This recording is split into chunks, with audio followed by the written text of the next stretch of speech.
할렐루야. 오늘은 2월 14일 말씀입니다. 민수기 5장에서 6장까지의 말씀입니다. 오늘 말씀의 중요한 말씀은 민수기 6장의 1절에서 8절까지의 말씀이 되어집니다. 이 말씀을 제가 봉독해 드리겠습니다.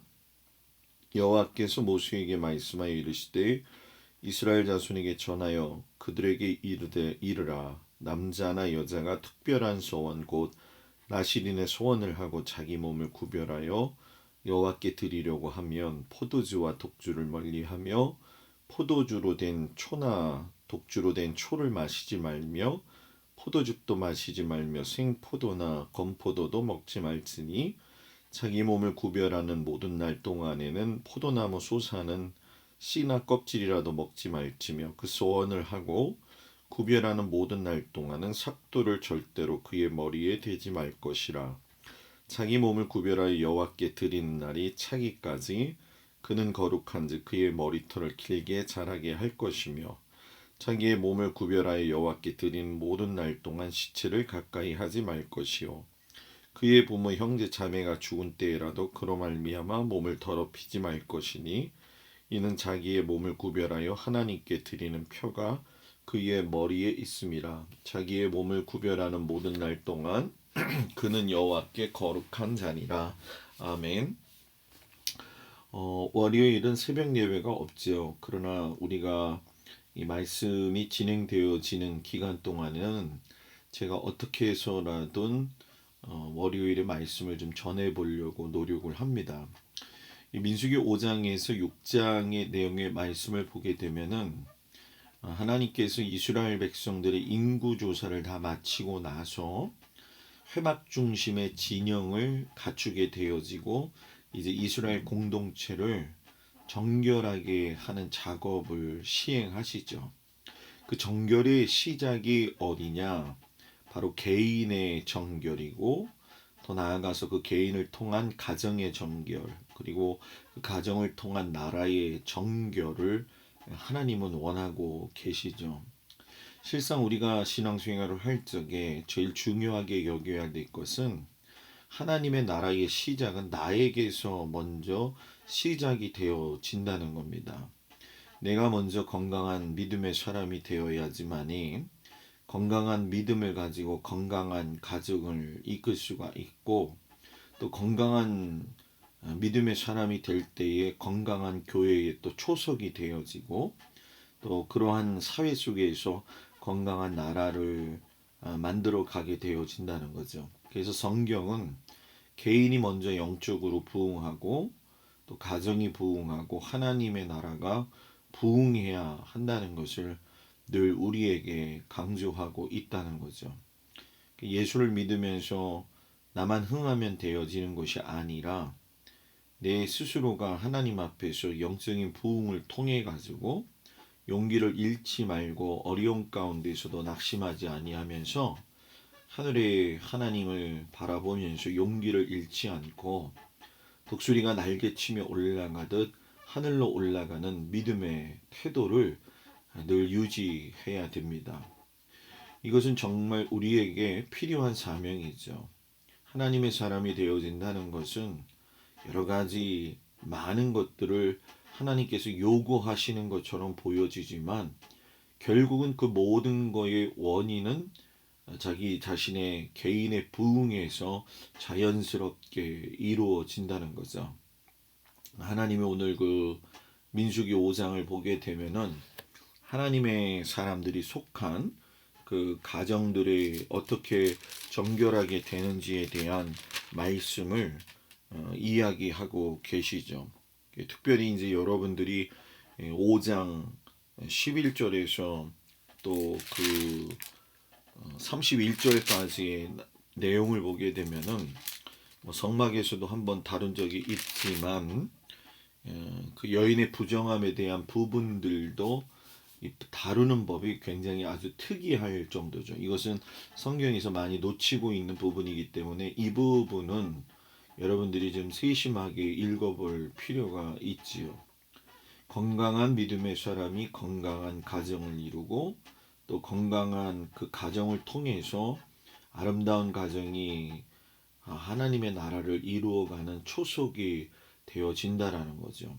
그래서 개인의 어떤 신앙적인 성장은 부부간의 신뢰 가운데에 더 성장이 이루어지는 것이고 또 그것이 무너졌다고 한다면 하나님은 다시 회복할 수 있는 것까지도 말씀하시는 것이 오늘 이야기의 내용입니다. 그리고 오늘 말씀의 가장 중요한 이야기는 나실인에 대한 이야기를 하고 계시죠. 나실인은 제가 여러분들한테 몇 번이고 이야기를 했을 텐데 그럼에도 불구하고 강조하는 것은 이 나실인의 헌신이 대제사장급의 헌신이라는 얘기죠.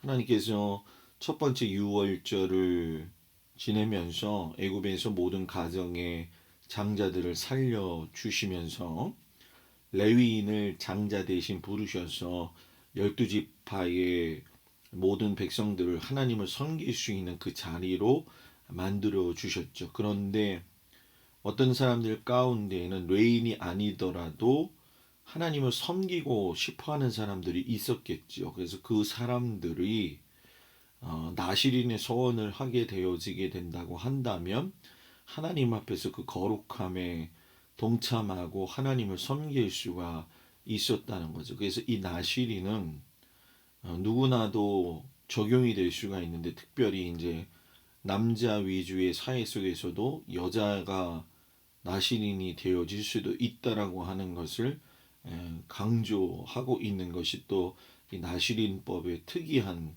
법입니다. 그래서 이 나실인으로 서원하는 기간 동안에는 지켜야 될 조건이 있는데 포도나무에서 난 소사는 먹지 말아야 된다.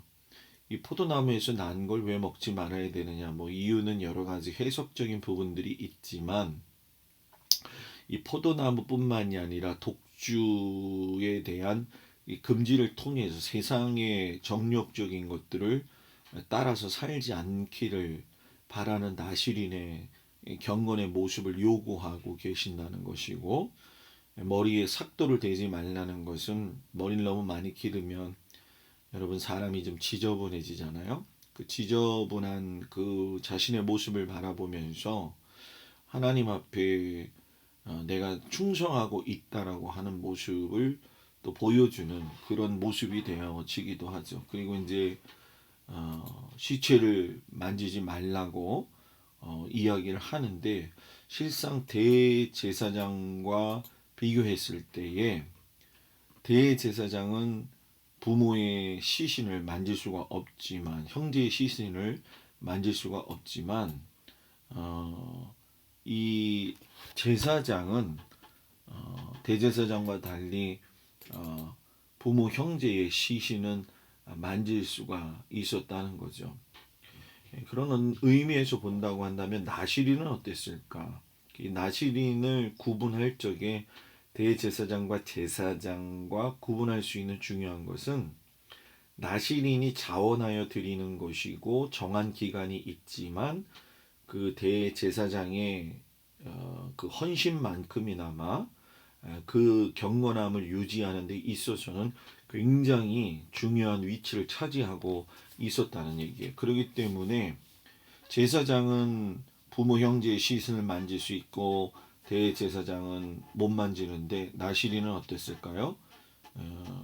대제사장처럼 부모의 시신조차도 만지면 안 된다라고 이야기를 해요. 그래서 민수기 6장 12절에 보면 1년 된 순양을 가져다가 속건제물로 드리고 나올 때에 자기 몸을 구별했으면 그의 몸을 더러 편즉 쓴즉 지나간 기간은 무효니라. 이게 쉽게 얘기하면은 1년 동안 잘하고 있었는데 내가 한 10년을 계산하고 있었다. 나신으로 서원을 하려면.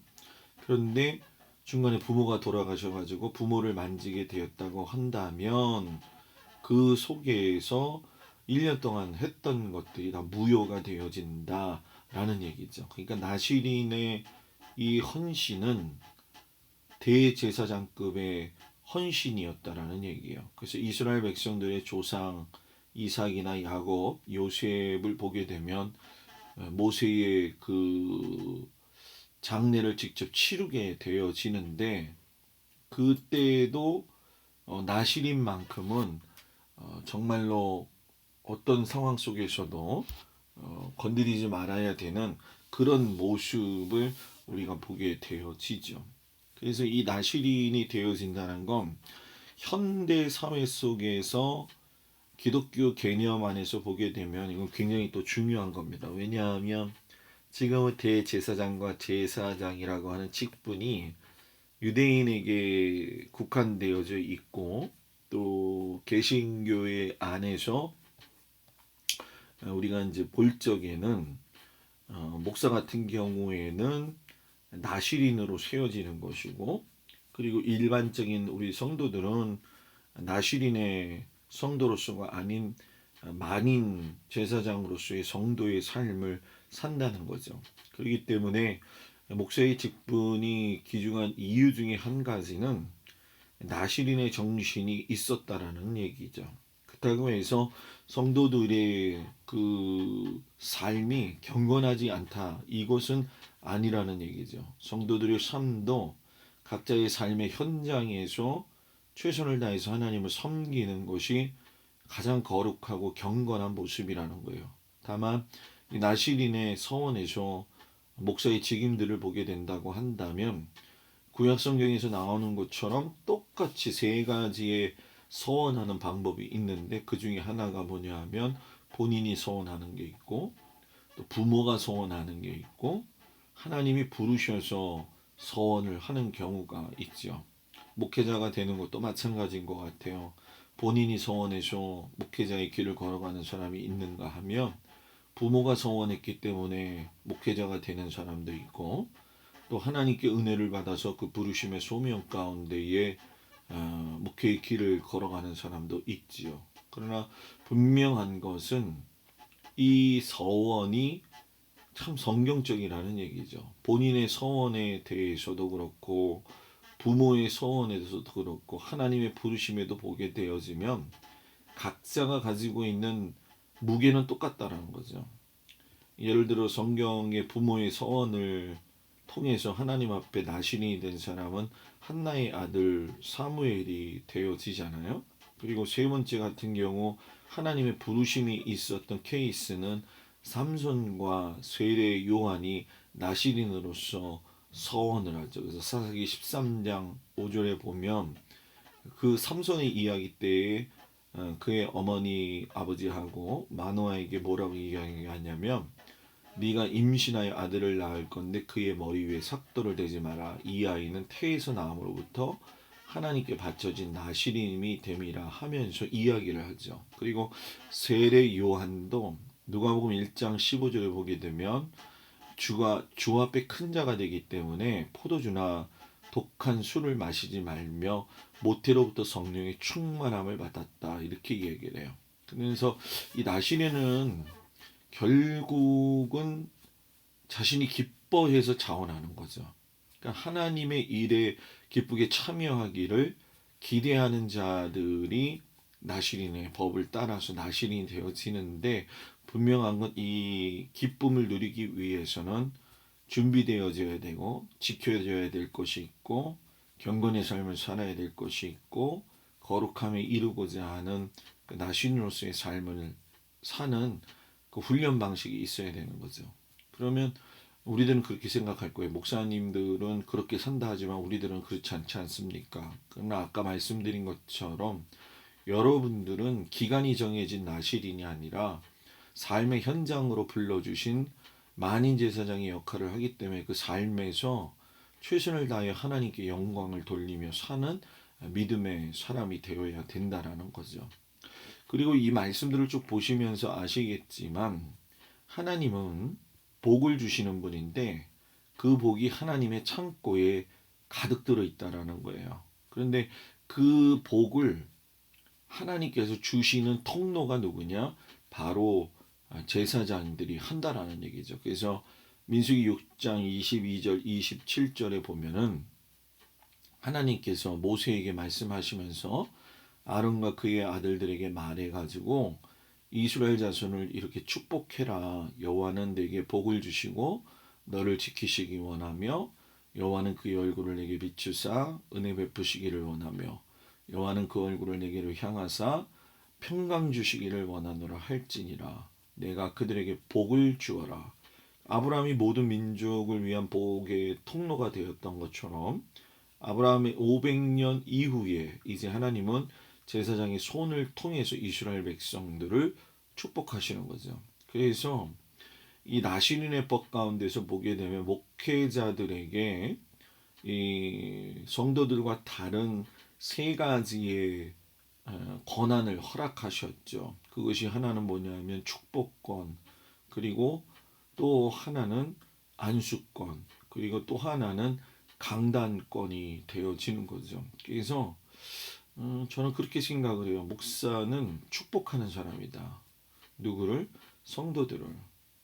제사장들이 백성들을 향해서 축복했던 것처럼 이스라엘 백성들이 그 축복을 통해서 하나님 안에 있었던 것처럼 목사들의 삶은 성도들을 축복함으로 말미암아 그들의 삶에 놀라운 하나님의 은혜를 경험할 수 있도록 인도해 주는 것이 목사의 삶이고, 그것은 참으로 하나님께서 주어 주신 거룩한 법이기도 하면서 거룩한 사명이기도 하죠.